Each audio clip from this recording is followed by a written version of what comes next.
pour la trouver, il faut être patient. Il y a du brouillard, ça va pas être simple.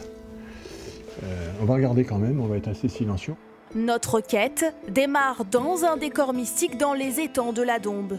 Maurice Benmergui observe depuis une vingtaine d'années un changement des flux migratoires chez les cigognes.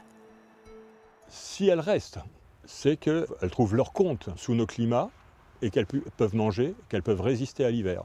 Une partie de plus en plus importante aussi, et de fait que la population européenne augmente, va aussi rester sous nos latitudes parce que le réchauffement climatique et notamment les conditions hivernales le permettent.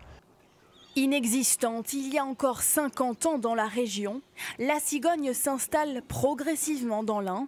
On compte aujourd'hui 300 couples en hiver dans le département.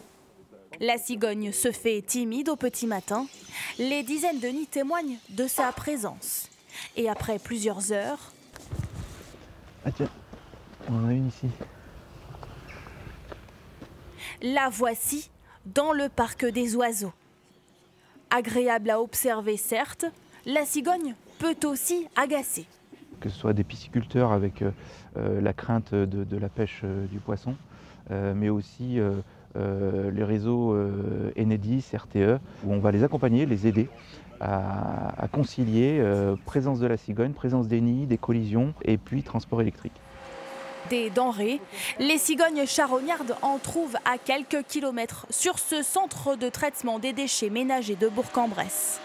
Les cigognes ne génèrent pas de nuisances sur le site de la Tienne à Viria. Je dirais qu'elles font partie du paysage depuis toujours. Je ne peux pas particulièrement préciser qu'il y en a plus, mais elles sont bien au rendez-vous. Aujourd'hui, on avait au moins 200 individus. Après le ballet des migrations, certaines prolongent le spectacle au crépuscule, perchées en pleine ville.